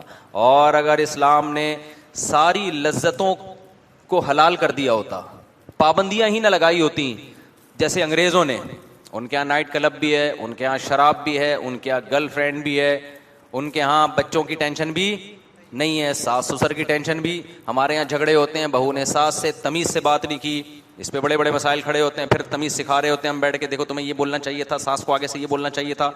6 مہینے تمیز میں ہی لگ جاتے ہیں, آدمی خود بدتمیز بن جاتا ہے تھوڑے دنوں میں. مرد کے ساتھ ایسا ہی ہوتا ہے نا, وہ اپنی بیگم کو سمجھا رہا ہوتا ہے دیکھو یہ میری ماں ہے, اس کا احترام کرو, اس سے ایسے نہیں. پھر بیگم کہتی ہے آپ کی اماں نے یہ الٹا لفظ کیوں بولا, آپ کہتے دیکھو انہوں نے جب الٹا بولا تھا تو وہ خاندان کے بڑے ہیں, تم برداشت کر لیتی. کہتی کیوں ساری برداشت میں نہیں کرنی ہے. مرد شروع میں بے وقوف آدمی وہ بیٹھ کے کیا کر رہا ہوتا ہے, سمجھا رہا ہوتا ہے. پھر جب زیادہ ہوتا ہے پھر وہ اماں کو سمجھاتا ہے, اماں کہتی ہے جورو کا غلام بن گیا, عورت کا غلام, میں نے پیدا کیا, میں نے پالا, اور باتیں کس کی سن رہا ہے, بیوی کی. مرد کو غیرت آتی ہے یار اماں بات تو بالکل کیا کر رہی ہے, صحیح کر رہی ہے, پیدا بھی اس نے کیا, اب یہ تو نہیں آئی ہے زندگی میں. پھر جا کے اس کو سمجھاتا ہے. تو تھوڑے دنوں میں اس کو خود کاؤنسلنگ کی ضرورت پڑتی ہے, لیکن اب اس کو کون سمجھائے گا. اس کو پھر سمجھانا پڑتا ہے کہ تو بے وقوف نہیں ہے. وہ سمجھتا ہے میں پاگل ہوں, اس کو بتایا تو پاگل نہیں ہے, تو ہو گیا پاگل, تو پیدائشی پاگل نہیں ہے, تو فلاں کے پاس جا اپنا علاج کر. تو یہ چل رہا ہوتا ہے نا. گورے کے یہاں یہ ٹینشن ہے. اب کباب میں ہڈی آ گئی نا, شادی تو کباب تھی نا, اس وقت تو بڑا مزہ تھا یار, شادی ہوئی ہے, سب کو بتا رہا ہے میری بھائی شادی ہوئی ہے. اس کے بعد جب کباب کھانا شروع کیا اس میں سے ہڈیاں نکلنا, کیا خیال ہے, ہڈیاں نکلنا شروع. کبھی داڑھ میں درد ہو رہا ہے, کبھی دانت میں ہڈی نیچے آ رہی ہے, اب ٹینشن میں آنا شروع. پھر آگے بچے پیدا ہو رہے ہیں, بڑی خوشی ہو گئی بھائی ماشاءاللہ, بکرے کٹ رہے ہیں, عقیقے ہو رہے ہیں. اس کے بعد بچہ جب تک چھوٹا ہو, میں تو تبھی کہتا ہوں مجھے تو چھوٹے بچے پسند. لوگ کہتے ہیں نا بچے گھر میں نہیں ہونے, میں کہتا ہوں بچے ہی ہونے چاہیے, بڑے ہونے ہی نہیں چاہیے. بھائی ہمارا اپنا کانسیپٹ ہے. لوگ کہتے ہیں بچے ہوں گے, مہنگائی بڑھے گی, کیا خیال ہے؟ لوگوں کا کانسیپٹ ہے. ہم کہتے ہیں یار بچے سے بہتر انویسٹمنٹ کوئی بھی نہیں ہے. تو اتنا سکون دیتا ہے بچہ, لیکن وہی بچہ جب بڑا ہوتا ہے پھر دونوں آپشن ہے. ہو سکتا ہے کباب میں ہڈی بھی بن جائے اور ہو سکتا ہے کباب بھی بن جائے. اب اس کے پاس کتنے آپشن ہیں؟ بعض بچے ہڈی بن کے آ رہے ہوتے ہیں. آدمی کہتا ہے یار اتنا کھلایا, اتنا پلایا, اتنا پڑھایا, اتنا کمبخت کی تربیت کی, پھر بھی انسان کا بچہ نہیں بنا. نوح علیہ السلام کتنی ٹینشن میں ہوتے ہوں گے یار, آپ سوچو. پیغمبر تھے اللہ کے. نوح علیہ السلام کے معجزے پوری قوم نے دیکھے. بچوں سے زیادہ باپ کو کون جانتا ہے؟ حام, سام, یافس اور کنعان, 4 بیٹے تھے نا نوح علیہ السلام کے جو مشہور ہیں. 3 مسلمان تھے, ایک کیا تھا؟ کافر. کتنی تربیت کی اس کی, وہی انسان نہیں بن کے دے رہا. کیا دل پہ آرے چلتے ہوں گے. اور ایسا بگڑا ہے آج مسلمان کا بچہ, یہی بگڑتا ہے نا, تھوڑا سا سٹا لگا لیا جا کے. ایسا تو نہیں کہ مرتد ہو جائے, کافر ہو جائے, وہ اللہ کو برا بلا کہنا شروع کر دے. ادھر سے سٹا لگا لیا, ادھر گٹر کے ڈھکن پہ بیٹھا ہوا ہے, اس نوکر میں گھسا ہوا ہے, اس طرح کی حرکتیں کر رہے ہیں نا, تو ماں باپ ڈپریشن میں جا رہے ہوتے ہیں. نوح علیہ السلام کا بچہ کافر, اپنی آنکھوں سے عذاب دیکھ رہا ہے. جو میرے باپ نے وعدے کیے تھے عذاب کے, بارش برس رہی ہے, عذاب آ رہا ہے. نوح علیہ السلام کہہ رہے ہیں اب تو کشتی میں آ جا. دیکھ رہا ہے اتنا ڈھیٹ کہہ رہا ہے ساوی الی جبل یعصمنی من الماء, میں پہاڑ پہ چڑھوں گا بچ جاؤں گا. نوح علیہ السلام کہہ رہے ہیں تو اپنی آنکھوں سے دیکھ رہا ہے کہ ہم نے کشتی بنائی اور پانی بھی آ گیا, ساری چیزیں نظر آ رہی ہیں, اس کے بعد بھی تجھے سمجھ میں نہیں آ رہا. اس نے کہا کچھ بھی نہیں سمجھ میں آ رہا میرے, پہاڑ بچائے گا مجھے. نوح علیہ السلام نے کہا نہیں بچائے گا تجھے پہاڑ, آج وہی بچے گا جس کو خدا بچائے گا. اور قرآن کہہ رہا ہے یہ کانورزیشن چل رہی ہے اور ایک بڑی لہر آئی اور نوح علیہ السلام کا بیٹا اس میں غرق ہو گیا. تو کتنی اذیت ہوئی ہوگی. تو مسلمان ماں باپ کے لیے یہ بھی ہے, بچے آپ تربیت کر تو سکتے ہیں, ہوگی کہ نہیں ہوگی اس میں آپ کی کوئی گارنٹی نہیں ہے. تبھی میں لوگوں سے کہتا ہوں بچہ آپ کی محنت کے باوجود بگڑ گیا تو زیادہ ٹینشن نہ لو. یہ بھی کیا ہے, یہ معاملات بھی اللہ اور بچے, کیونکہ اس کے اندر بھی تو کچھ صلاحیت ہو نا, وہ چاہ ہی نہیں رہا سدھرنا.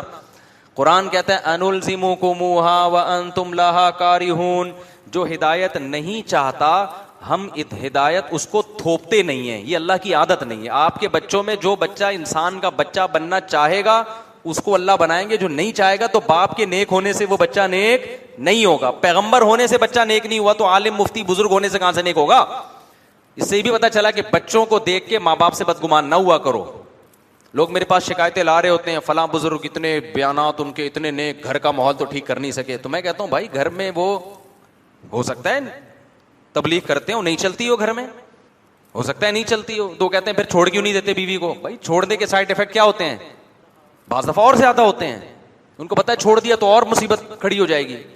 تو دنیا کا پورا اصول یہی چل رہا ہوتا ہے, بڑی مصیبت سے بچنے کے لیے چھوٹی مصیبت کو برداشت کیا جاتا ہے.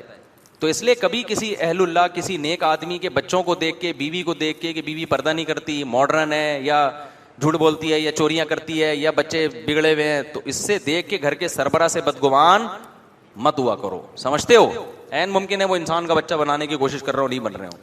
یہ تو اللہ کا نظام ہے بنایا ہوا. تو میں یہ عرض کر رہا تھا کہ چونکہ انگریز اسلام کو نہیں مانتا, لہذا اس کی زندگی میں کباب ہی کباب ہے, ہڈیاں نہیں ہیں.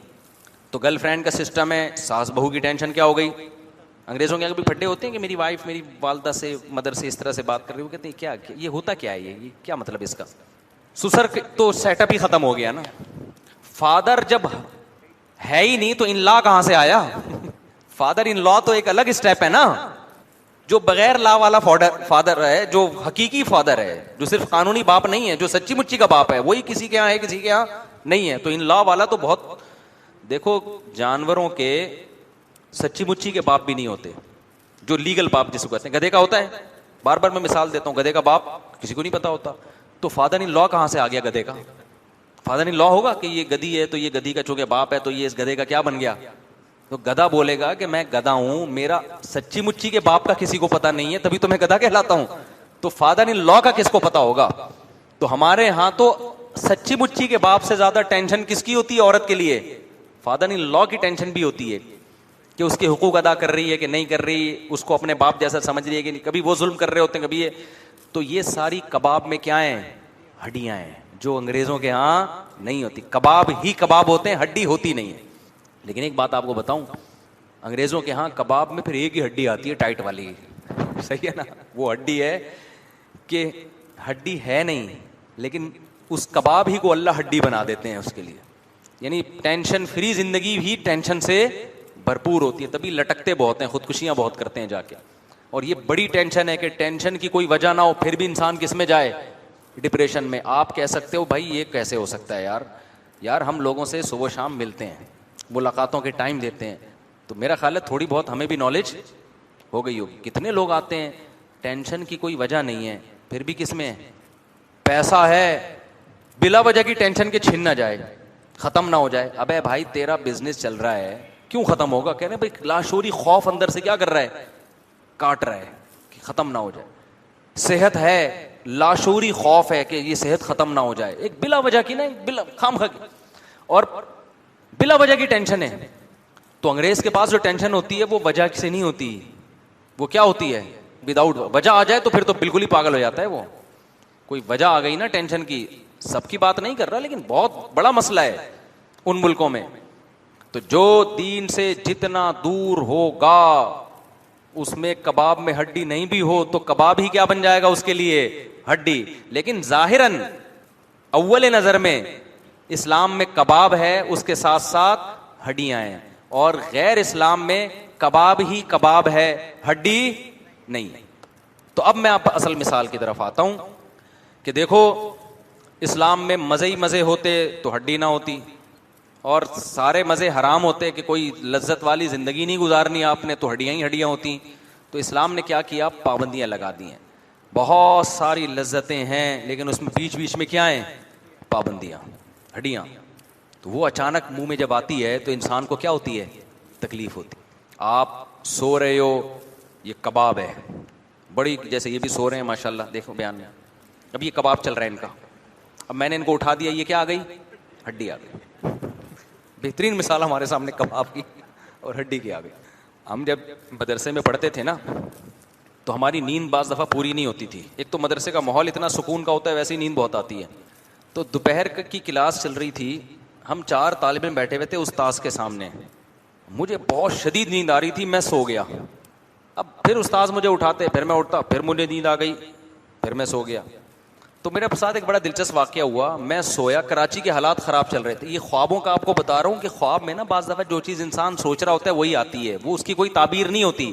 لوگ تعبیریں پوچھ کے ٹینشن دے رہے ہوتے ہیں. اور بھائی تمہارے دماغ میں چلی یہی رہا ہے تو خواب بھی وہی آئے گا. پاکستان میں کسی کو اچھا خواب آ جائے نا, اس کو عجائب گھر میں جمع کرا دو جو حالات چل رہے ہیں نا.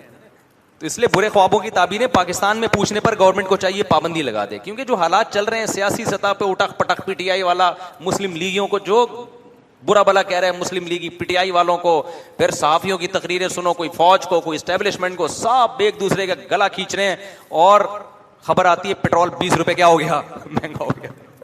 تو آپ جب سو گئے, اچھا خواب آ گیا تو علاج کراؤ, نفسیاتی ڈاکٹر کے پاس جاؤ, ڈاکٹر صاحب پتہ نہیں میرے دماغ الٹا چل رہا ہے, آج کل الٹا چل رہا ہے. جیسے وہ فن والے ہیں نا, بڑا وہ اچھا سا جوک کرتے ہیں, انہوں نے الٹی دنیا کے نام سے نا ایک وہ بنایا کہ ہر کام کیا ہو گیا ہے, الٹا ہو گیا ہے. تو وہ بڑا دلچسپ سا ان کا, بڑا ایک مزاحیہ سا ان کا, صاف ستھرا سا مزاحیہ سا پروگرام ہے کہ اس میں ہر چیز الٹی. اس میں وہ رشتہ لینے جا رہے ہیں تو وہ لڑکی والے بتا رہے ہیں کہ ہماری بیٹی گھر کا بالکل بھی کام نہیں کرتی, نہیں ہماری بیٹی گھر میں بہت کام کرے گی. تو کہہ رہے نہیں, ہمیں ایسی بہو چاہیے جو کام بالکل بھی نہ کرے. یعنی الٹی چل رہی ہے نا, تو اس میں میری نقل اتاری ہے کہ میں بیان کر رہا ہوں شادی بالکل بھی نہ کرو, بالکل بھی شادی نہ کرو, اور اگر کرنی ہے تو 40 سال کی عمر میں جب صحیح سے بڈھے ہو جاؤ اس کے بعد جا کے کرو. تو الٹی دنیا نا. تو کیا کہہ رہا تھا میں, ہاں تو خواب مجھے کیا آ رہا ہے, میں سو گیا. اب کراچی کے حالات چل رہے ہیں, میں بیٹھے بیٹھے سو رہا ہوں, مجھے خواب آیا کہ میں صدر, نہیں ہے صدر کراچی میں, زیادہ دھماکے ادھر ہی ہو رہے تھے, میں صدر میں گھوم رہا ہوں, اچانک بم پھٹا یا کوئی فائر ہوا, بہت دھڑام کر کے بم پھٹا, اور میں بھاگا نا صدر سے, اور میں ایک دم کر کے اچھل کے اٹھ گیا کہ لے بھائی, آج ہم خبروں میں سنتے تھے, اپنی آنکھوں سے دیکھ لیا.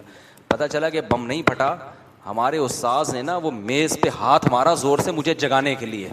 میرے استاذ تھے, انہوں نے کیا کیا, جگانے کے لیے دھاڑ کر کے نا بہت زور سے ہاتھ مارا. ان کو غصہ آ گیا کہ بھائی تو تیسری دفعہ میں تجھے جگا رہا ہوں. اتنی زور سے ہاتھ مارا کہ وہ مجھے خواب میں کیا آ رہا ہے, صدر میں بم دھماکہ ہوا ہے. اب میں اس خواب کی تعبیر جا کے پوچھنا شروع کر دوں کہ جی صدر میں بم دھماکہ ہوا تو مفتی صاحب مجھے بتائیں میں صدر جا سکتا ہوں؟ خواب میں آیا کہ بم دھماکہ ہوا ہے، تو بے وقوف تعبیر بتانا شروع کر دے گا کہ ایکچولی یہ بم دھماکہ اس کی علامت ہے، تیری قسمت پھوٹنے والی ہے. دھماکہ میں پھوٹتی ہے نا چیزیں، کچھ بھی بتا دے گا، چونا لگا دے گا. عقل مند کہے گا کیا ہوا تھا بھائی ٹھیک ہے نا، تو سو رہا تھا تو تپائی پہ ہاتھ لگا ہے تو وہ تجھے بم دھماکے کی صورت میں محسوس ہو گیا وہاں پہ. تو اس لیے ساس بہو کے جو خواب ہوتے ہیں ان کو تو میں بالکل لفٹ نہیں کراتا. بہو کو اگر سانپ آ رہے ہیں، چھپکلیاں آ رہی ہیں، تو بھائی وہ ساس ہے جو سانپ اور چھپکلی کی شکل میں نظر آ رہی ہے. تو یہ ہوتا ہے. اس کو اگر ساس فرشتے کی شکل میں نظر آئے نا تو شاید اس کی کوئی تعبیر ہو، ورنہ نہیں ہوتا. تو خیر، تو اب کیا ہے جی، وہ تو ہو گیا نا. تو میں یہ کر رہا تھا، اسلام نے اب کیا لگائی ہیں، جگہ جگہ پابندیاں لگائیں. تو یہ پابندیاں بڑی انسان کو نا ٹینشن دیتی ہیں. آپ رات سوئے، اللہ تعالیٰ کیا کہتے ہیں، حی علی الصلاۃ پہ کیا کرو بھائی، اٹھ جاؤ. ٹینشن ہوگی کہ نہیں ہوگی؟ کتنا مشکل ہوتا ہے فجر کے لیے نیند قربان کرنا. میں تو جب فجر کے میں آتا ہوں نا، نمازیوں کو دیکھ کے بڑا خوش ہوتا ہوں. اے اللہ، یہ وہ مقدس اور مبارک لوگ ہیں جنہوں نے تیری دعوت پر لبیک کہا اور وضو کر کے صف میں آ کے کھڑے ہو گئے. دنیا کی نظر میں ان کی ویلیو نہیں ہے، اللہ کی نظر میں ان کی بہت زیادہ ویلیو ہے. اللہ کہتا ہے میں نے حی علی الصلاۃ حی علی الفلاح کا اعلان تو پورے محلے میں، اور 4 6 اذانیں ہو رہی ہیں آج کل تو مسجدوں سے، کسی کے کان پہ جو نہیں رہیں گی. یہ چند لوگ ہیں جو فجر کی نمازی شکل سے بھی مسکین سے نظر آ رہے ہوتے ہیں. زیادہ تر غریب لوگ ہی آ رہے ہوتے ہیں فجر میں. مالدار آدمی تو فلم دیکھ کے سوتا ہے رات کو، اس کے بعد ٹائم ہی رات کو ملتا ہے بزنس سے. زیادہ تر فجر میں کون ہوتے ہیں؟ غریب لوگ ہوتے ہیں. تو بڑا اچھا لگتا ہے جب سارا دن انسان مایوس ہوتا ہے نا، ہم بے حیائی پھیل رہی ہے، زنا پھیل رہا ہے، لوگ آگے بتا رہے ہوتے ہیں، ایک مایوسی ہوتی ہے طبیعت میں کہ یار اتنا. ایک جم والے کل آئے، میرے دوست ہیں، میں نے بھی ان کو سمجھایا تھا یار خواتین کے لیے جم الگ ٹائمنگ میں رکھو اور مردوں کے لیے یہ جو ہے نا سسٹم، یہ جم میں بغیرتی ہے، یہ بے شرمی ہے، اتنے براڈ مائنڈڈ مت بنو. لڑکیاں وہ چست کپڑے پہن کے، سلیو لیس کپڑے پہن کے، اور جو ظاہر ایکسرسائز کا ڈریس تو بہت ہی ادھورا بھی ہوتا ہے اور بہت ٹائٹ بھی ہوتا ہے، تو وہ کیوں لڑکوں کے سامنے کر رہی ہیں؟ اس میں کیا جا رہا ہے کہ لڑکیوں کی ٹائمنگ الگ کر دو، مردوں کی. اب خدا سے اتنا تو نہ لڑو نا. لبرل لوگ جو ہے نا وہ ہر ایک کو لفٹ کرانے کے لیے تیار ہیں، اللہ کو ذرہ برابر اہمیت دینے کے لیے تیار نہیں ہے. وہ کہتے ہیں اس میں حرج کیا ہے بھائی، جب لڑکیوں کو اعتراض نہیں ہے، مفتی صاحب براڈ مائنڈڈ بنے، کوئی کسی کو نہیں چھیڑتا. بھائی چھیڑ لے گا تو ہو کیا جائے گا؟ آگے جاؤ نا. پھر زنا بھی کر، تو انگریزوں نے زنا کیا ہے، اتنے ولد الزنا بچے پیدا ہو گئے، تو کیا ترقی نہیں کی انہوں نے؟ بات ساری یہ ہے کہ جس خدا نے پیدا کیا آپ اس کو اہمیت دے رہے ہو کہ نہیں دے رہے ہو؟ اللہ کہتے ہیں میرے حکم کو اہمیت دو. جو کام گورا کر رہا ہے اس نے اللہ کو اپنی ڈکشنری سے نکال دیا. آج مسلمان بھی نکال رہا ہے اپنی ڈکشنری سے. تو کیا کرنا ہے بھائی ایسی نماز اور عمرے کا؟ کیا کرنا ہے ایسی نماز عمرے کا؟ اتنی بے غیرتی ہے، اتنی بے حیائی ہے. پھر اس میں کتنے واقعات ہو رہے ہیں، کتنے واقعات ہو رہے ہیں.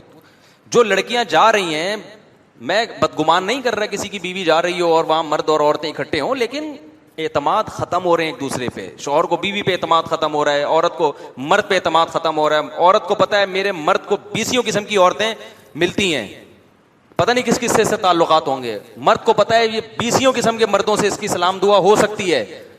ٹھیک ہے، بہت سے لوگ اعتماد کرتے ہیں، لیکن دل میں وسوسے آنا شروع ہو گئے کہ نہیں ہو گئے؟ جو رشتہ تھا، جو اللہ چاہتے ہیں جوڑ کے رکھیں، وہ رشتے ٹوٹنا شروع.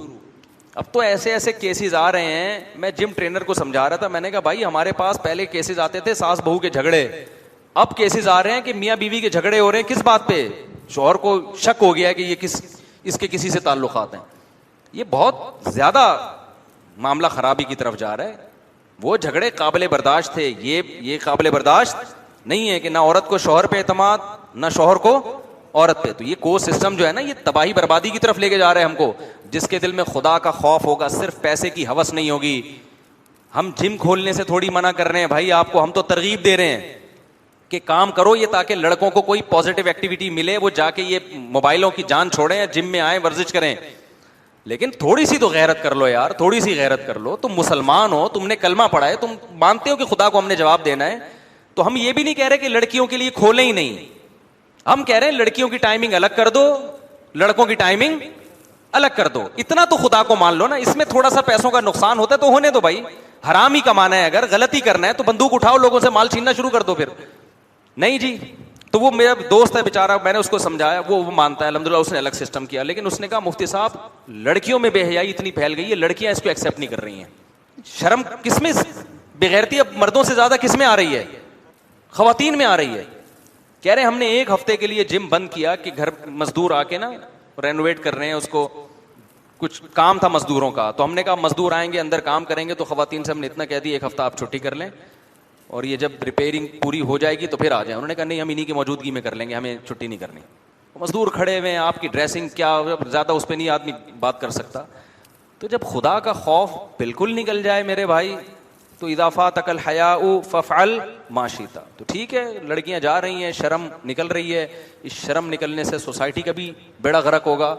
اور اللہ دیکھو بار بار قرآن میں کہتا ہے لا تحسبن اللہ غافلا عما یعمل الظالمون. آپ اللہ کو بھول رہے ہو لیکن اللہ آپ کو نہیں بھول رہا. اللہ کہتے ہیں اللہ کو غافل مت سمجھو ظالم لوگ جو کر رہے ہیں. میں نے پیدا کیا, میں نے بنایا, میں نے ماں کی چھاتیوں میں دودھ پیدا کیا, یہ سارے رشتے میں نے بنائے. مجھے اگنور کرو گے اور پھر تمہیں خوشیاں ملیں تو یہ خوشیاں تمہارے گلے پڑیں گی کل. دشمن جب کسی کو کوئی نعمت دیتا ہے, لڈو کھلاتا ہے, تو اس لڈو کے اندر زہر رکھ کے کھلاتا ہے. وہ دوست جب کڑوی گولی بھی دے گا نا, اس کڑوی گولی میں فائدہ ہوگا.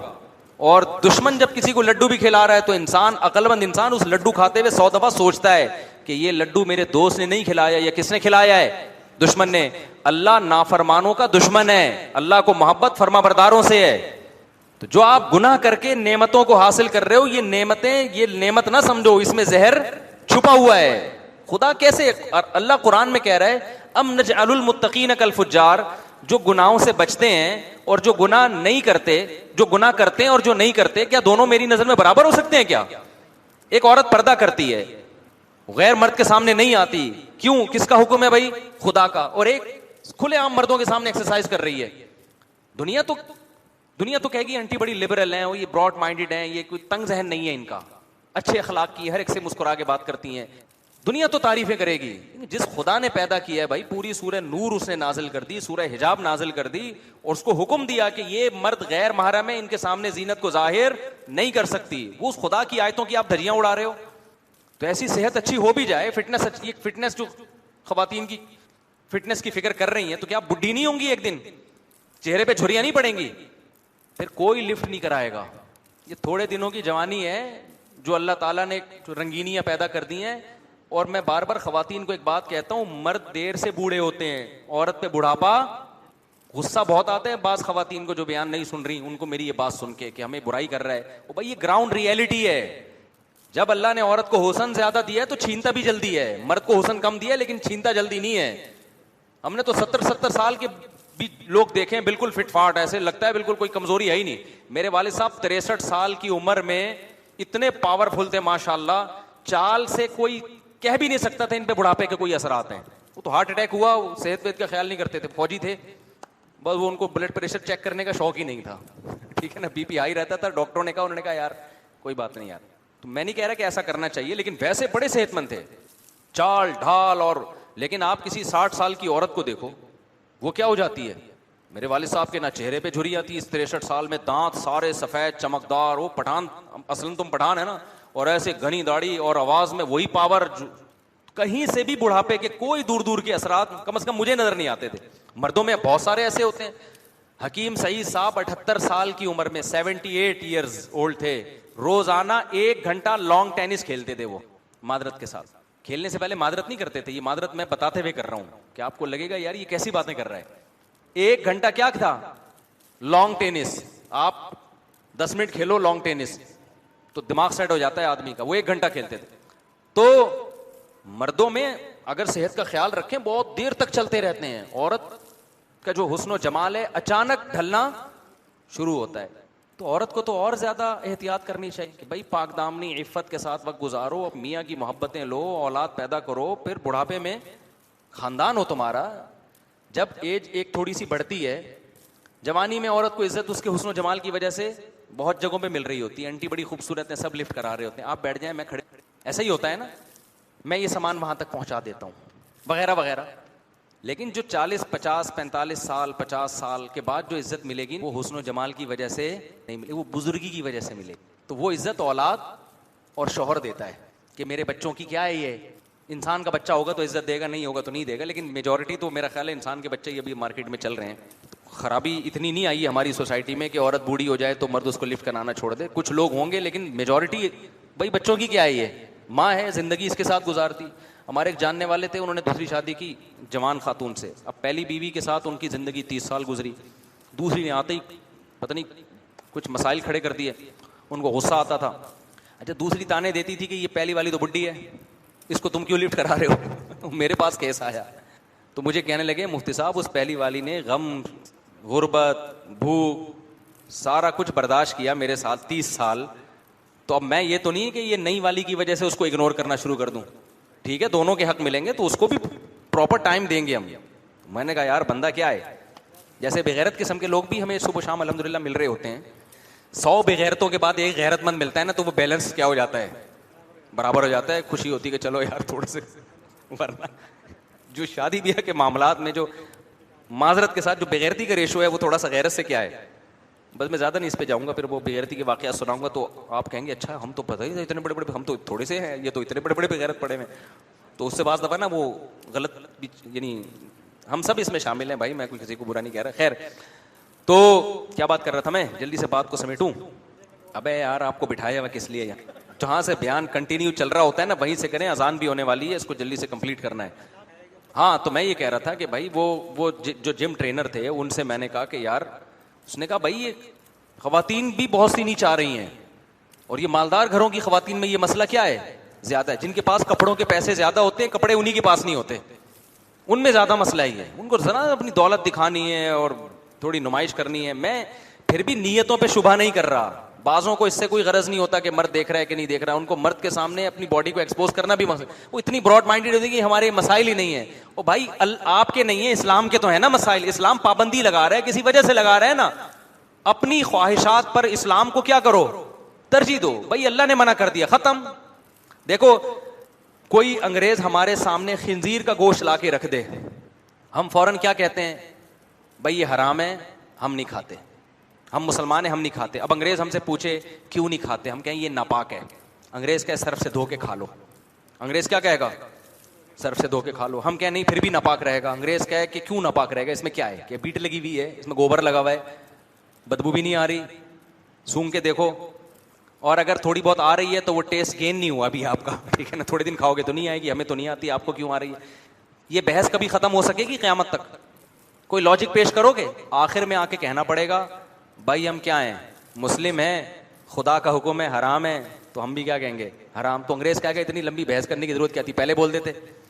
بھائی تمہارے مذہب میں پابندی اور تم مذہب کو فالو کرتے ہو, پریکٹسنگ مسلم ہو, تم خدا کو مانتے ہو, مذہب کو فالو کرتے ہو. پھر وہ اس پہ بحث کرے گا کہ کیوں مانتے ہو خدا کو, کیا ضرورت ہے. تو بحث کا رخ چینج ہو جائے گا, لیکن ایک ٹاپک ہمیشہ کے لیے کیا ہو جائے گا, بند. تو جو ہماری لبرل انٹیاں ہیں جو جم جا رہی ہیں, مردوں کے سامنے ایکسرسائز کر رہی ہیں, دیکھو میں اگر بحث کرنا شروع کروں اس سے بے حیائی پھیلتی, آگے سے اپلائی آتا ہے کوئی بے حیائی نہیں پھیلتی, میری بیگم تو 20 سال سے جا رہی ہے, دل صاف ہونا چاہیے. لبرل لوگوں کے پاس آلتو فالتو دلائل بہت ہوتے ہیں کہ نہیں یہ سب, یہ نا اصل میں ایکچولی یہ سب دماغ کا کھیل ہوتا ہے, ٹرسٹ کی بات ہوتی ہے. ہم نے تو بہت سی پردے والیوں کو گھروں سے بھاگتے ہوئے دیکھا ہے, انہوں نے دیکھا ہوگا شاید کوئی بھاگ رہی ہوگی. ہم نے بہت سی پردے والیوں کو دیکھا ہے اور یہ بڑی خطرناک, اور وہ فلانے کا واقعہ تو ڈمکانے کا واقعہ. یہ بحث قیامت تک ختم بولو نہیں ہوگی. دل صاف ہونا چاہیے. وہ جم تو 20 سال سے چل رہا ہے, اس میں تو آج تک کوئی ایسا کیس نہیں وجود میں آیا. تو میں ان سے کہتا ہوں آ بھی گیا تو کیا ہو گیا, انگریزوں کے روزانہ ایسے کیسز ہوتے ہیں تو کیا ہو گیا, 2-4 اور مزید انگریز وجود میں آ جاتے ہیں اس کی وجہ سے. اگر وہ کیسز بھی نہ ہوتے تو انگریزوں کی تو نسل ہی ختم ہو گئی نا. کیا خیال ہے, ان کے تو کیسز کی وجہ سے جو کچھ انگریز بچ گئے ہیں وہ کیسز کی وجہ سے بچ گئے ہیں. لیکن ان سب چیزوں کے دلائل دینے کا کوئی فائدہ نہیں ہے. بھائی جب ہم خنزیر کو کہتے ہیں انلیگل ہے تو دلیل یہاں سے شروع کرو, خدا نے کیا کیا ہے, پابندی لگا دی. تو پردے کا مسئلہ بھی ہے کہ آپ خواتین کو چاہیے کہ دلائل میں سوچنے کے بجائے, بھائی اللہ نے صاف لفظوں میں, یہ کوئی ابو حنیفہ کا قول نہیں ہے, امام شافعی کا قول نہیں ہے, یہ سورہ نور کی آیتیں ہیں. وَلَا يُبْدِينَ زِينَتَهُنَّ إِلَّا لِبُعُولَتِهِنَّ أَوْ آبَائِهِنَّ او آبائی بعولتہن او ابنائہن او ابنائی بعولتہن. کسی حکم کو اتنی ڈیٹیل میں جا کے قرآن نے ایکسپلین نہیں کیا ہوگا. جہاں پردے کا حکم آیا تو ایک ایک رشتہ دار کا نام لے کے اللہ بتا رہا ہے کہ ابا کے سامنے آ سکتی ہے, بیٹے کے سامنے آ سکتی ہے, سسر کے سامنے آ سکتی ہے, داماد کے سامنے آ سکتی ہے, بیٹوں کے بیٹے کے سامنے آ سکتی ہے, بھائیوں کے بیٹوں کے سامنے آ سکتی ہے, بہنوں کے بیٹوں کے سامنے آ سکتی ہے. پورے رشتہ داروں کا بتا دیا کہ اس کے علاوہ کسی کے سامنے اپنی زینت کو ظاہر نہیں کر سکتی. کسی ضرورت سے آنا پڑے, کوئی مجبوری ہو تو پردے میں آئے. بہت زیادہ گنجائش نکالنی ہے تو چہرے کا پردہ اختلافی ہے. راجح قول تو یہی کہ جوان عورت پہ چہرہ چھپانا فرض ہے. بہت ہی مجبوری ہو تو بہت زیادہ چھوٹ, جو انتہائی براڈ مائنڈڈ بن کے میں کہہ رہا ہوں, بہت زیادہ چھوٹ نکلے گی. زیادہ سے زیادہ کس کی نکل جائے گی چھوٹ؟ چہرے کی نکل جائے گی. پورا باڈی ڈھکی ہوئی ہو, صرف چہرہ کیا ہو؟ کھلا ہوا. یہ بہت زیادہ یہ گنجائشیں نکال کے کہ چلو جو لبرل انٹیاں ہیں جو بہت ہی زیادہ اسلام سے دور ہیں, ان کو اسلام سے قریب کرنے کے لیے ایک تھوڑی سی گنجائش ان کو دے دی جائے. ورنہ اصل حکم تو یہ ہے کہ جوان عورت پہ چہرہ چھپانا بھی فرض ہے. چلو یہاں تک آ جاؤ یار, آپ باقی باڈی کور کر لو. اتنا بھی اگر نہیں ہو رہا تو یہ خدا سے کیا ہے؟ یہ دشمنی ہے, یہ خدا سے لڑائی ہے. پھر تو اللہ نہیں چھوڑے گا بھائی. اللہ کی نظر میں حیا بہت اہم چیز ہے, اور زنا بہت بری چیز ہے. زنا سے نہیں منع کیا, زنا کے ہر وہ کام جو سوسائٹی میں زنا کو پروموٹ کرتا ہے اس سے اللہ نے منع کیا. بے پردگی زنا کو پروموٹ کرتی ہے. تو میں بات کو بس سمیٹ کے ختم کرتا ہوں. تو میں یہ عرض کر رہا تھا کہ اسلام میں لذتیں بھی ہیں, ساتھ ساتھ بیچ میں کیا ہے. اب عورت کو اللہ نے منع نہیں کیا کہ وہ ورزش نہیں کر سکتی, وہ اپنی فٹنس کا خیال نہیں کر سکتی, وہ زینت اختیار نہیں کر سکتی, لیکن کچھ پابندیاں لگا دی. آئی بروز نہیں بنا سکتی, وہ یہ تغییر خلق اللہ ہے. ناخن نہیں بڑھا سکتی چڑیلوں کی طرح, یہ کوئی زینت نہیں ہے. یہ زینت کا ستیہ ناس ہو رہا ہے, یہ زینت کا ستیہ ناس ہو رہا ہے. زینت ناخن کاٹنے میں ہے, بڑھانے میں تھوڑی ہے. یہاں تو پابندیاں لگائے گا نا اسلام کے. اگر ایسے ہی چھوڑ دے تو پتہ نہیں کیا کیا کر کے بیٹھ جاؤ گے.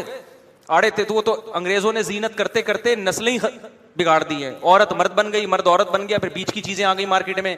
یہاں سے دیکھو لیڈیز لگ رہا ہے, یہاں سے دیکھو کیا لگ رہا ہے. پورا LGBT کا جو قانون پاس ہوا وہ تو سارا ہی فطرت کا کیا کر دیا. پیدا ہی ہوا تھا, 2 بکرے ذبح ہوئے, بالغ ہوا تو اس نے کہا میں شیعہ ہوں. وہاں کا قانون کہتا ہے اس کو ایکسپٹ کرنا پڑے گا. تو میں تو لوگوں سے کہہ رہا ہوں تو شکر ہے وفاقی شرعی عدالت نے LGBT قانون کو کالعدم کر دیا. اللہ کے رب سپریم کورٹ اس کو کالعدم قرار دے دے. تو ورنہ پھر یہی ہوگا کہ بچہ پیدا ہوا تھا, آپ نے 2 بکرے کاٹے, بڑے ہو کے کہہ رہے ہیں میں شیعہ ہوں. 7 سال میں بچے کو اجازت ہے وہاں قانون میں کہ وہ اپنے آپ کو شیعہ ہو. تو آپ کا 1 بکرے کی قیمت کیا ہو گئی؟ ضائع ہو جائے گی نا, بکرے کے پیسے ضائع ہو جائے. اس کے کوٹ پٹانگ قسم کا نظام ہے تو چل رہا ہے. تو اسلام نے پابندیاں لگا دی, ہمیں انسان کا بچہ بنا دیا. تو یہ جو کباب میں ہڈیاں پیدا کی ہیں نا اسلام نے, یہ کس کے فائدے کے لیے؟ یہ ہمارے فائدے. ایک مثال دے کے بیان ختم کرتا ہوں. پہلے زمانے میں ایک واقعہ بیان کیا جاتا ہے کہ ایک بادشاہ کہیں شکار کے لیے نکلا اپنے شاہی لشکر کے ساتھ, تو راستہ بھول گیا, پیاس سے صحرا میں برا حال, اور پیاس سے مرنے والی کنڈیشن ہو گئی. کہتے ہیں جھونپڑی میں گیا تو اس نے پانی مانگا, کہیں جھونپڑی والا تھا, تو وہ جھونپڑی میں ایک شخص آیا جو وہ تھا نا جو جھونپڑی کا مالک. اس نے جب دیکھا بادشاہ پیاس سے مر رہا ہے تو ٹھنڈا پانی لایا اور پیالے کے اندر تنکے ڈال دیے, جیسے کباب میں ہڈیاں ہوتی ہیں نا, تاکہ پانی پیتے ہوئے بار بار تنکا منہ میں جائے, پھر تنکا منہ سے ہٹائے, پھر پانی پیے. یعنی بادشاہ کو پانی پینے میں ٹینشن ہو. بادشاہ لوگ اپنی انسلٹ برداشت نہیں کرتے. اچھا پاکستان کے جتنے بھی بادشاہ ہیں نا, دبا کے ہر ایک دوسرے کی انسلٹ کرتے کرتے حکمرانوں کی 2 ٹکے کی عزت